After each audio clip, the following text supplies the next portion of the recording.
The El Hato community is one of the poorest communities in the Antigua Valley. The local villagers subsist mostly on farming and have jobs down in Antigua as carpenters or in the local market. The Las Manos de Christine project in El Hato teaches English to more than 300 students in the public school. My name is Maria Jose. My name is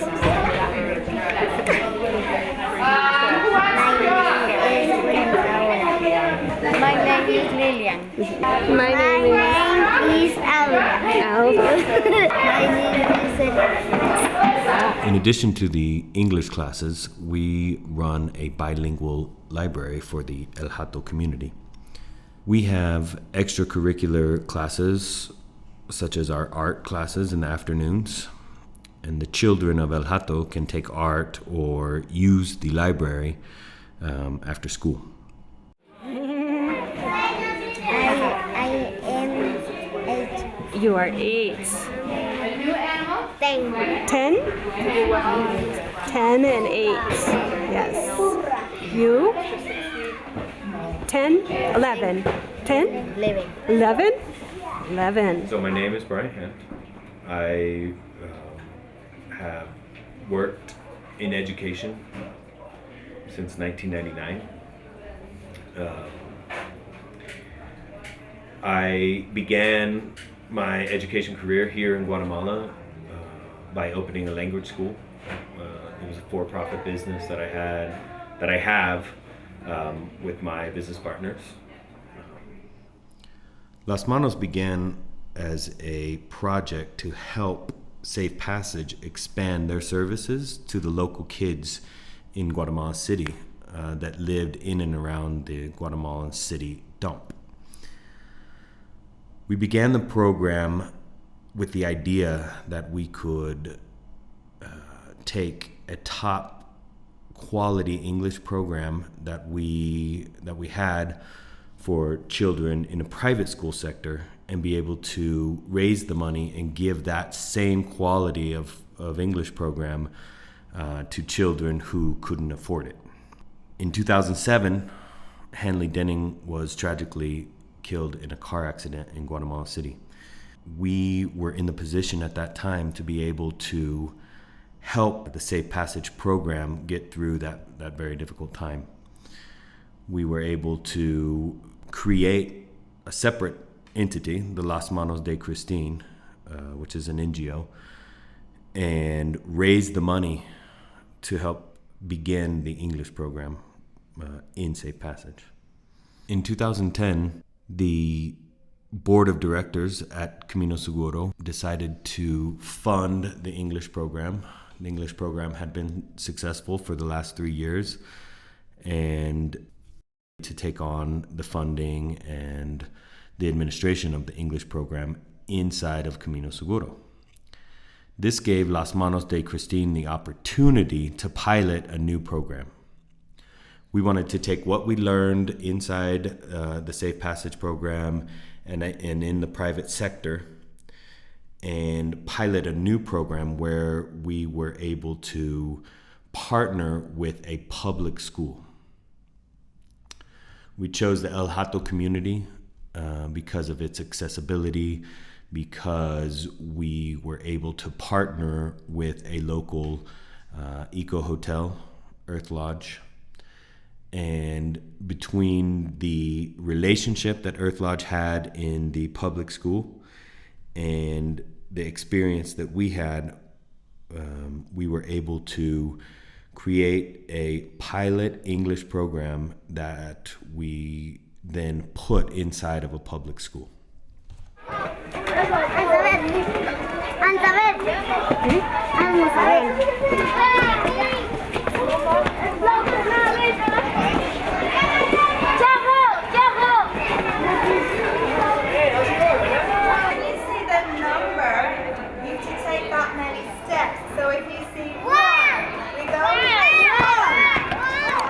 The children who are participating in the public schools could then graduate and be able to compete in the job market with their peers that were getting educated at a private school or higher levels of education around Guatemala.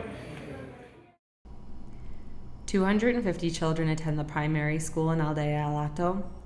30 students attend Básico, which is the middle school equivalent. This takes place in the afternoons here. And 50 students attend the Saturday school. The Saturday school is a program run by 2 of our Guatemalan teachers. They volunteer, and it's geared towards working young adults in the village. Our annual operating costs are about $10,000. We have 2 part-time English teachers who receive a small living stipend for a minimum of a 6-month commitment, and 1 full-time position, which is myself, the managing director. We also receive a lot of help from volunteers.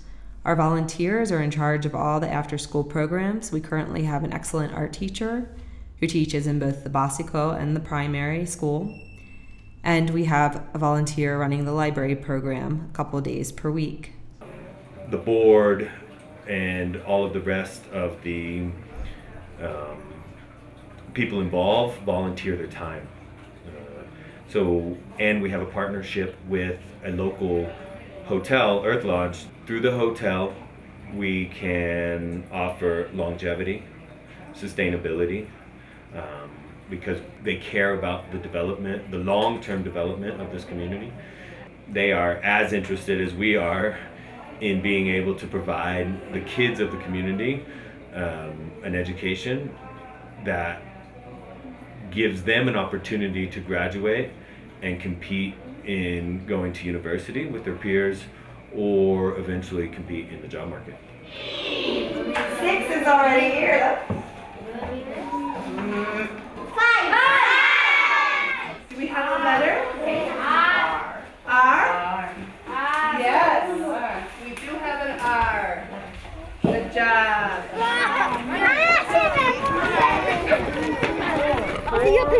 5, 6, 7. All right. Guess the letter. Letre. O. C. H. I. C. K. E. N. What's it? Polo. Chicken. Chicken.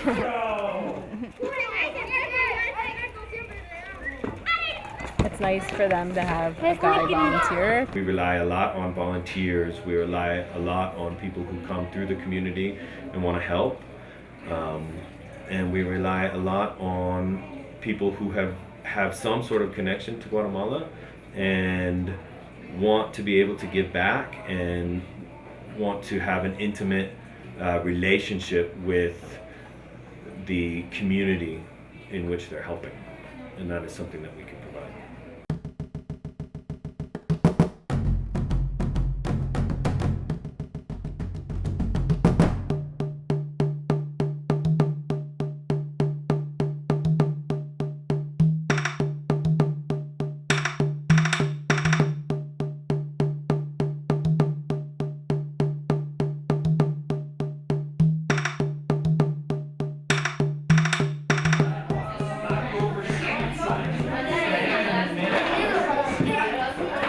My name is Jen, and I heard about Los Manos from Claire, who I've known since high school. And last December, so a little over a year ago, she asked if people would be interested in helping her fundraise for the school in Guatemala. And her plan was to have people do a half marathon. And I had traveled to Guatemala before and seen what life was like for the children here and how very little they had. So I thought of all these brown-eyed children and getting the opportunity to go to school, and I said, I suppose I can learn to run 13 miles, and I ended up raising about $500 for the school, which was really, really exciting to get that much support for the kids. And so when Claire put together this trip to come see them, I just thought it would be really interesting to see what all the work had done. I'm excited to be able to go back to the people that supported us and say, I've seen what we've done with that, and now I've seen how much more could be done, and And so getting to meet the kids has been a really thrilling experience. They're a lot of fun and they're pretty silly, and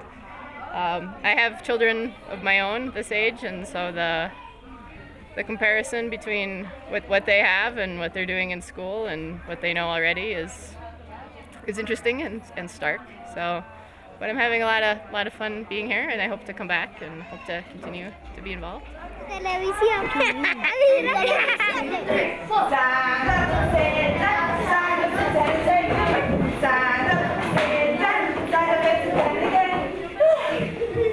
I'm tired. 2, 3, 4, 5, 6, 7.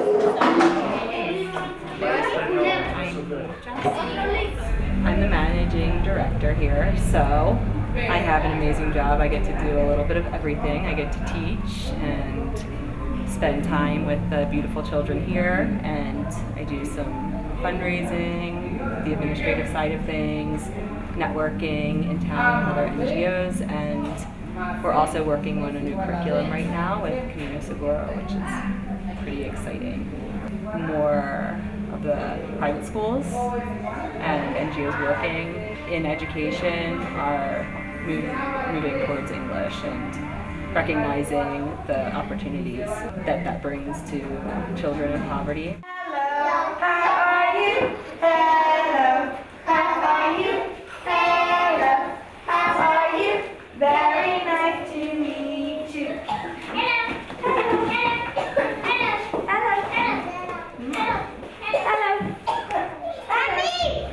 If you're happy and you know it, clap your hands. If you're happy and you know it, clap your hands. How are you?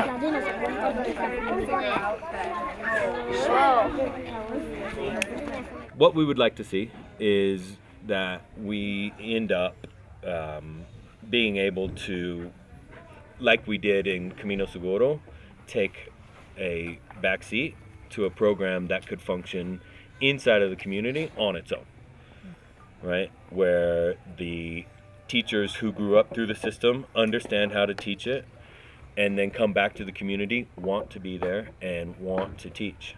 The sustainability should be that the community takes ownership of the program itself.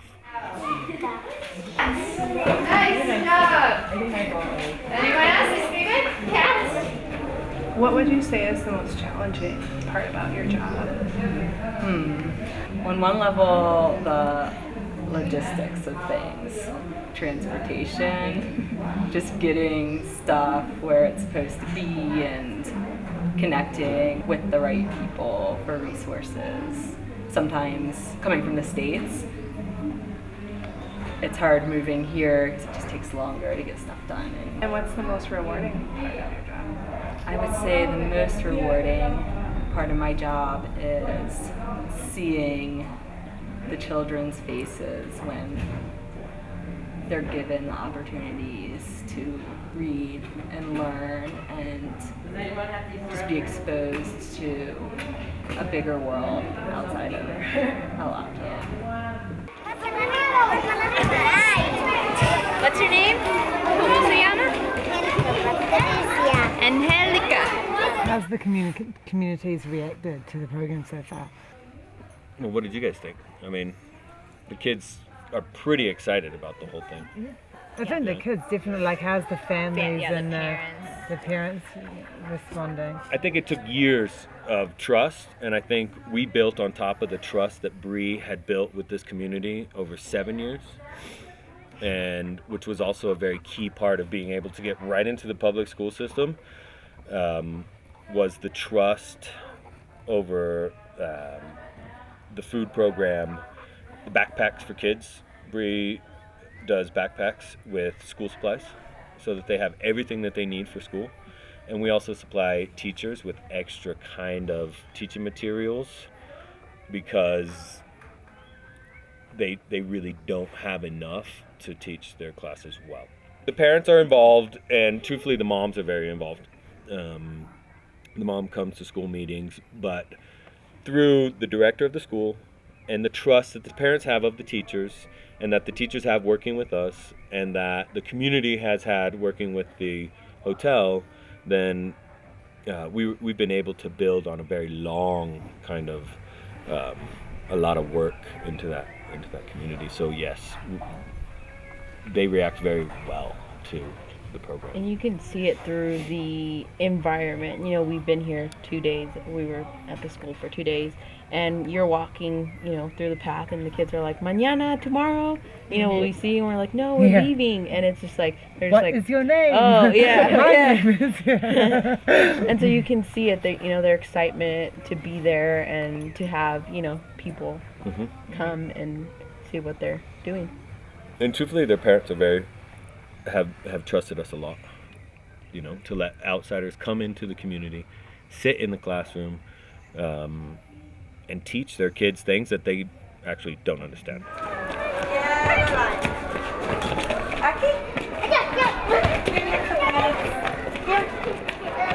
When you see the number, you have to take that many steps. So we go 3.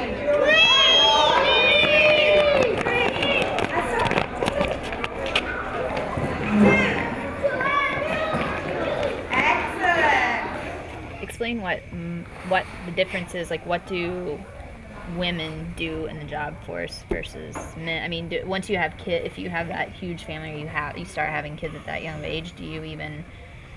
Can you work? I mean, like you said, obviously the kids work, but okay. A lot of women do in season have to work in the field, so there is a lot of work outside of the house to be done as well. Also, most of them count on firewood in order to cook. So, and collecting firewood is extremely difficult and takes a lot of time. So, and then of course, washing clothes by hand in a pila, that there's one in town that you have to go to. All of those kind of things are absolutely necessary in order for them to, you know, live a day-to-day life. So, and they're all time consuming and they're all labor intensive, and it's part of the reason why the cycle continues, right? Because we know that a good education means a good job and so on and so forth, because we grew up knowing that. But a lot of times you'll run into parents saying, well, okay, you know, she's 13 years old. It's time for her to stop school and start real life because there's work to be done. So, you know, you run into that problem over and over and over again. And like I said, to change a whole community, it'll take a whole generation of hearing how important it is to be educated, how important it is to be able to compete, how important it is to have goals for the future, and that whatever you're doing at 13 doesn't have to be what you're doing when you're 33. That's a hard concept for people to get their heads around, because they've been living because they don't know anything else.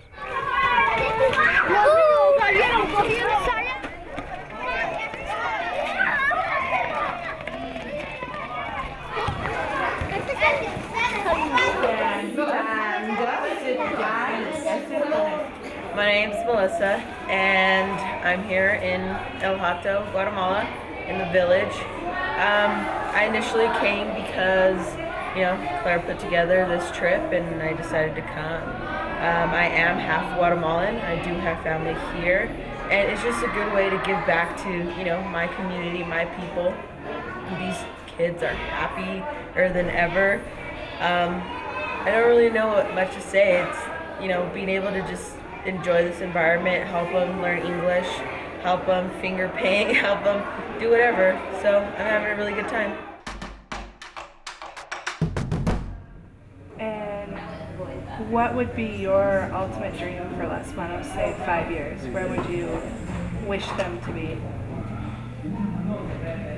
Well, for Las Manos and El Hato, I would love to see the children moving towards fluency in English, which will take a while. I don't know, 5 years, but in 10 certainly. And the vision we have here is that our students who want to learn English and who want to move into education and for English teachers here and for Las Manos, and we would be able to connect them with other educational facilities and NGOs and create opportunities for employment.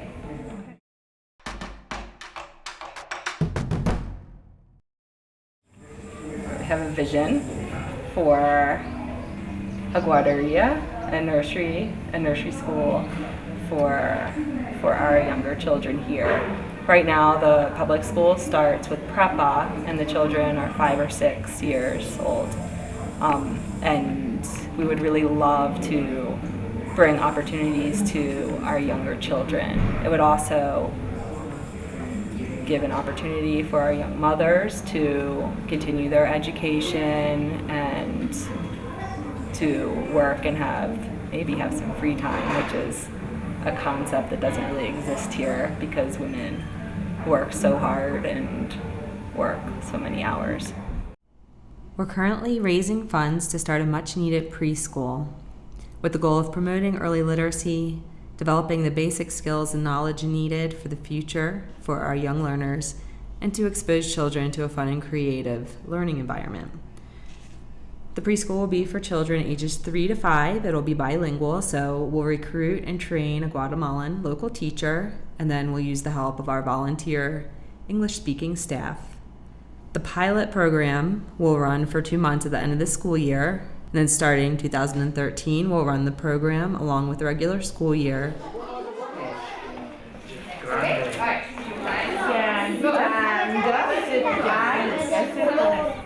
So what are the barriers to having this daycare?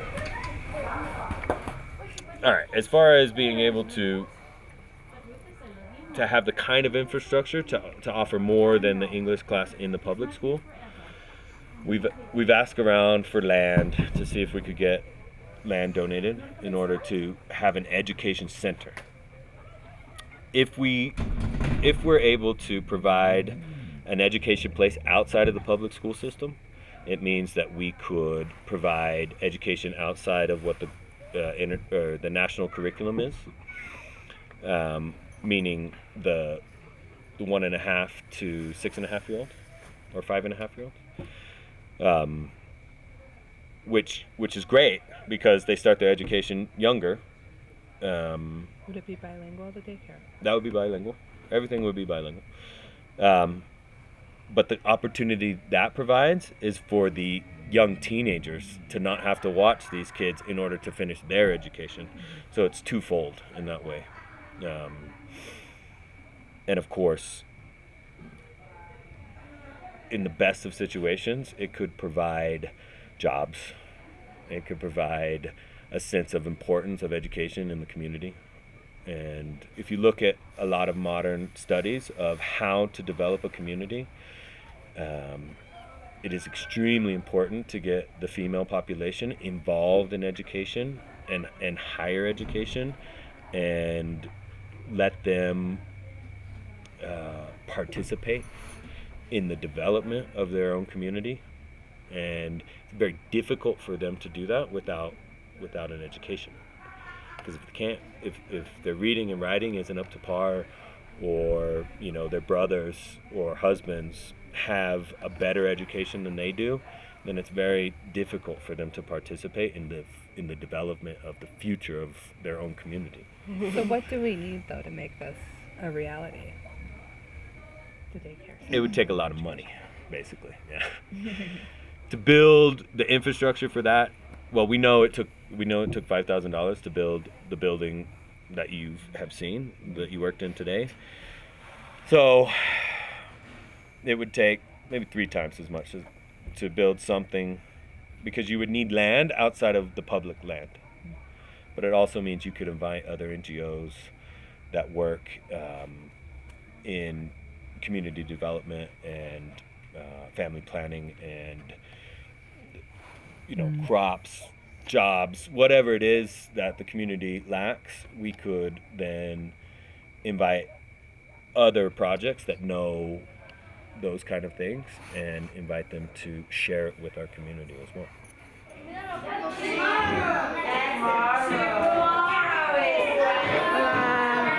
Tomorrow. the reason that English is such an important skill for the children of Guatemala is that it helps children break the cycle of poverty because it makes them more competitive in the job market. When they graduate from high school and move into the existing job market, they need to be able to compete with their peers that are going to either private schools or public schools where they're getting a bilingual education. English as a second language is a skill, and it's a skill that makes children more competitive when they enter the job market.